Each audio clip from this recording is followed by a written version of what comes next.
ఆంధ్రప్రదేశ్ అధికార భాషా కమిషన్ పేరును మండలి వెంకటకృష్ణారావు అధికార భాషా కమిషన్ గా మార్చే ప్రతిపాదనకు రాష్ట్ర మంత్రి మండలి ఆమోదం తెలిపింది.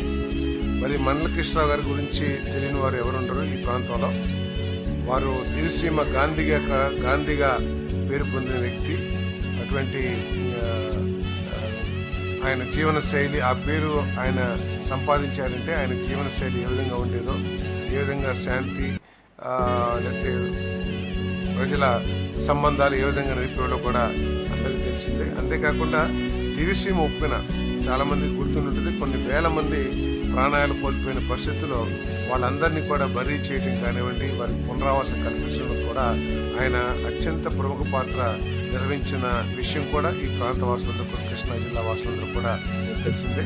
మరి వీరు ఈ అధికార భాషా సంఘం ఏదైతే ఉందో దాని స్థాపనకు కూడా 1966 అనుకుంటాను 60s లో ఈయనే ప్రముఖ పాత్ర వహించి ఆ సంఘాన్ని ఏర్పాటు చేయడంలో కీలక పాత్ర పోషించారనే విషయం కూడా అందరికీ తెలిసిందని చెప్పేసి మనం చేస్తారు.